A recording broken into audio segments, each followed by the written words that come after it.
సంవత్సరాల తరబడి ఎన్ని మందులు వాడినా మీ మోకాల నొప్పులు తగ్గట్లేదా? ప్రాణ పెయిన్ క్లినిక్ లో అత్యాధునిక చికిత్స. నమస్తే విజయ పెద్దన గారు. నమస్తే ఉషా. మ్యారేజ్ అయిన కొన్నాళ్ళకి మనం చూసుకుంటే ఒకరిపైన ఒకరికి ఇంట్రెస్ట్ తగ్గుతుందేమో అనిపిస్తూ ఉంటుంది. ఒకళ్ళది గమనించినా గమనించకపోయినా ఇంకొకరు ఖచ్చితంగా దాన్ని గమనిస్తూ ఉంటుంటారు. ఎక్కడో తెలియని నిరాశ కనిపిస్తూ ఉంటుంటుంది. దానికి గల కారణాలు ఏంటి? ఒక 6 months బాగున్నాం, 1 year బాగున్నాం, తర్వాత అంతా మమ్మల్ని మేము కోల్పోయామని మాట్లాడుతూ ఉంటుంటారు. ఇంట్రెస్ట్ తగ్గిందని మాట్లాడుతూ ఉంటుంటారు. ఏ విధంగా చూడొచ్చు దీన్ని? ఎలా ఓవర్కమ్ చేయొచ్చు అంటారు? మళ్ళీ రిలేషన్ని అదే విధంగా అందంగా ఉంచాలి అంటే ఇద్దరి పాత్ర ఎంతవరకు ఉండాలి? ఇంట్రెస్ట్ అనేది అసలు చెప్పాలంటే ఇక్కడ వాడకూడని పదమేమో రిలేషన్షిప్లో అనిపిస్తుంది. ఇంట్రెస్టింగ్ అంటే ఆసక్తికరంగా ఉండటం, అట్రాక్షన్ అంటే ఆకర్షణ. సరే, ఈ 2 విషయాలు మాట్లాడదాం. ఇంట్రెస్టింగ్గా ఉండదు, మనం చేసుకోవాలి అంతే కదా. ఇప్పుడు నువ్వు ఒక ఆట ఆడుతున్నా, నువ్వు ఒక పని చేస్తున్నా, అది నీకు ఆసక్తికరంగా మార్చుకోవాలి అంటే నువ్వు ఎట్లా దాని పట్ల ఇష్టాన్ని చూపించాలి అనేది నీ యొక్క ఎబిలిటీని బట్టి ఉంటుంది. ఇప్పుడు ఒక ఆట ఆడటం స్టార్ట్ చేసావు, నీకు ఇంట్రెస్ట్ రాలేదు, బోర్ కొట్టింది, మానేస్తావు. కానీ ఇదేమో పెళ్ళి కదా, జీవితం కదా. సో ఇక్కడ ఏదైనా సరే నువ్వు ఆలోచించుకుని, అంటే ఈ పార్ట్నర్ నాకు, ఈ అమ్మాయి అరేంజ్డ్ మ్యారేజ్ అయినా లవ్ మ్యారేజ్ అయినా సరే, వాళ్ళతో కొంచెం మాట్లాడి కొద్దిగా వాళ్ళ గురించి తెలుసుకుని నడుస్తుందా లేదా జీవితాంతం ఈ అమ్మాయితో ఈ అబ్బాయితో నేను ఉండగలనా అని ఏయో ఫ్యాక్టర్స్ మీద పెద్దవాళ్ళు ఆలోచిస్తారు. మీరేదో మాట్లాడుకుని మీరు ఆలోచించుకుంటారు, కమిట్ అవుతారు. ఓకే, తర్వాత ఒక డెసిషను, ఒక కమిట్మెంట్ అయిన తర్వాత కొంతకాలానికి ఆసక్తి పోయింది అని మీకు అనిపిస్తుంటే ఆసక్తికరంగా ఎలా మార్చుకోవాలి అనేది చూడాలి. ఇంకొకటి, ఎప్పుడు మనం అంటే జనరలైజ్డ్గానే మాట్లాడతాం, ఎక్స్ట్రీమ్ కేసెస్ గురించి మాట్లాడడం. సో ఇక అది పక్కన పెట్టేద్దాం. ఎక్స్ట్రీమ్ అబ్యూజ్లు, వైలెన్స్లు ఇవి ఉన్నప్పుడు మనం అసలు జనరల్గా దాన్ని కట్ చేసుకోమనే చెప్తాం ఆ రిలేషన్షిప్ని. సో అది మాట్లాడొద్దు ఇప్పుడు. ఇకపోతే ఆసక్తికరంగా, ఇంట్రెస్టింగ్గా లేదు అనటానికి నీది ఒకటి చంచలమైన మనస్తత్వం అవ్వచ్చు. సో కన్సిస్టెన్సీ, ఒక నిలకడ లేనితనం అవ్వచ్చు. ఇలాంటివి ఉంటే ఒక రిలేషన్షిప్లో కాదు కదా, ఉద్యోగంలో కానీ ఎక్కడా కానీ ముందడుగు వేయలేం. ఎందుకంటే జీవితంలో ఒక నిలకడ, స్టెబిలిటీ, ఒక అంటే స్థిరత్వం ఇవి కావాలి. సో కాబట్టి ఎక్కడన్నా నీ మనస్తత్వంలో ఆలోచన విధానం తేడా ఉందేమో చూసి అది సరి చేసుకోవాలి. ఇది ఆసక్తి గురించి. ఇకపోతే అట్రాక్షన్, ఇది ఇంకా డేంజరస్. అంటే 2 దేనికది, ఆకర్షణ తగ్గిపోతుంది అనుకుంటారు కొంతమంది. సో ఆకర్షణ అంటే మళ్ళీ మనం చూస్తే 2 రకాలుగా చెప్పుకోవచ్చు. ఫిజికల్ అట్రాక్షను, అలాగే వ్యక్తిత్వం, పర్సనాలిటీ అట్రాక్షను, అంటే ఒరిజినల్గా మనిషికి ఇది ఇవ్వటం. సో ఫిజికల్ అట్రాక్షన్ జనరల్గా ఖచ్చితంగా ఉండాలి ఎర్లీ స్టేజెస్లో. ఇప్పుడు మనం అరేంజ్డ్ మ్యారేజ్ అయినా లవ్ మ్యారేజ్ అయినా ముందల చూసి ఆకర్షణకి గురి కాబడేది అపియరెన్స్కే. అది అందులో డౌటే లేదు, అది అవసరం కూడా. ఎర్లీ స్టేజెస్లో హార్మోనల్ ఇది కానీ, ఆ ఉధృత కానీ ఏదైనా సరే ఇద్దరు వ్యక్తుల మధ్య ఒక బంధం బలపడటానికి ఫిజికల్ అట్రాక్షన్ కూడా అవసరం. బట్ అదే పట్టుకుని వేళ్లాడి కొంతకాలం తర్వాత నువ్వు లావుగా అయ్యావనో, లేకపోతే నీకు బట్టతల వచ్చిందనో, బోడిగుండు వచ్చింది, ఇలాంటివి వచ్చే అది అంటే అఫ్కోర్స్ కొన్ని ఇయర్స్ పడుతుంది.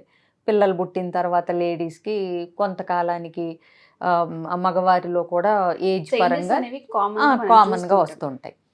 సో నువ్వు ఎవరితోనో పోల్చుకుని అదేంటి భార్య ఇద్దరిని కన్న తర్వాత కూడా అదేంటి మెరుపు తీగలాగా ఉండాలి, ఇవన్నీ ఎక్స్పెక్టేషన్స్.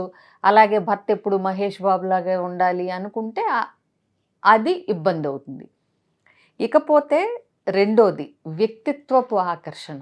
అంటే అసలు ప్రేమగా, అంటే ఒక మనిషి గురించి తెలుసుకుని మనం ప్రేమిస్తూ ఆ బంధంలోకి లాంగ్ టర్మ్లో వెళ్తున్నప్పుడు ఏంటంటే నీకు ఫిజికల్ అట్రాక్షన్ మీద అంత ఉండదు. ఎందుకంటే ఇప్పుడు చూడండి, పిందె కాయగా మారి కాయ పండుగా మారటం ఇది సహజం.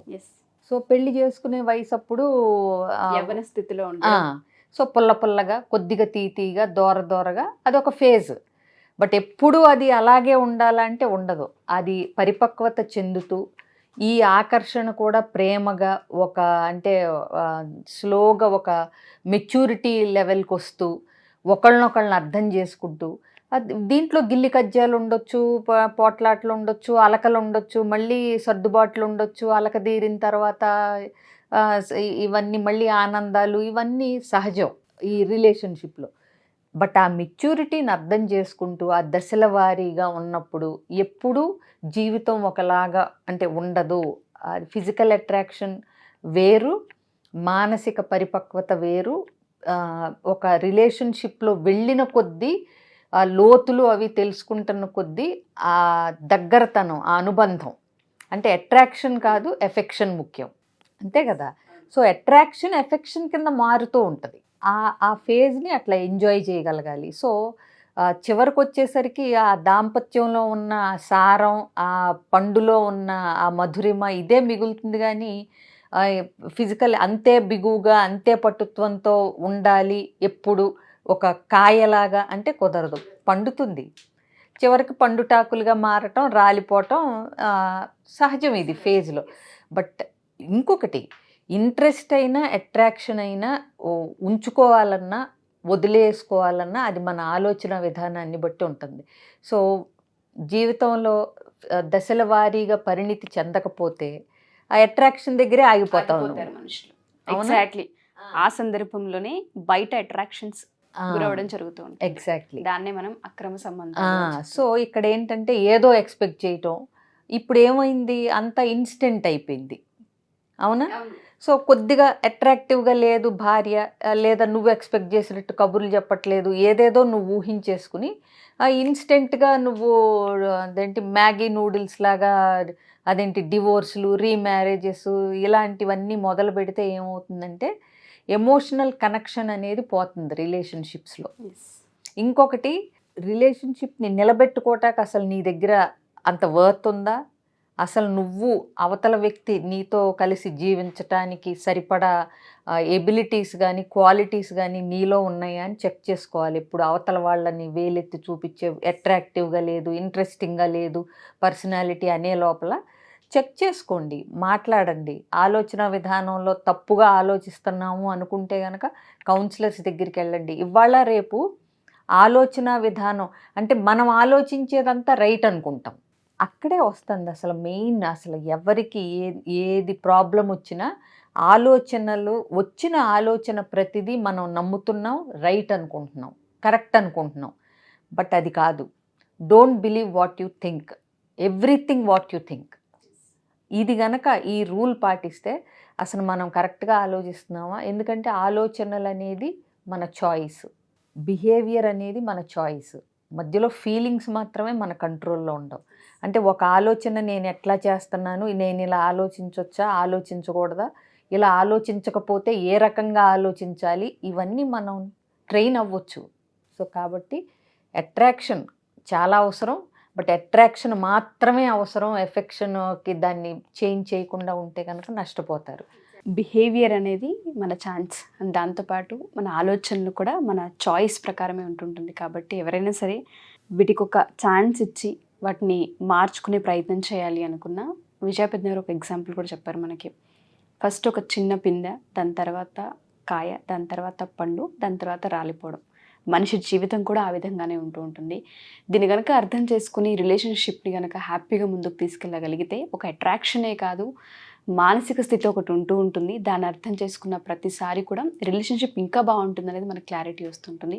ఎవరైనా సరే మాకు ఇటువంటి ప్రాబ్లమ్స్ ఉన్నాయి, అట్రాక్షన్ తగ్గింది, డిస్టర్బెన్సెస్ క్రియేట్ అవుతూ ఉన్నాయి, మైండ్ అక్కడే ఆగిపోయింది, ఆలోచన నుంచి బయటికి రాలేకపోతున్నాం, మాకు థింకింగ్ ప్యాటర్న్ మారాలనుకున్నాం అనుకునే వాళ్ళందరికీ కూడా విజయపెద్ద గారి కౌన్సిలింగ్ హెల్ప్ అవుతూ ఉంటుంది. కింద స్క్రోల్ అవుతున్న కాంటాక్ట్ నెంబర్ని కాంటాక్ట్ చేస్తే విజయపెద్ద గారిని మీకు పూర్తి వివరాలు అందిస్తారు. Thank you ma'am, thank you so much.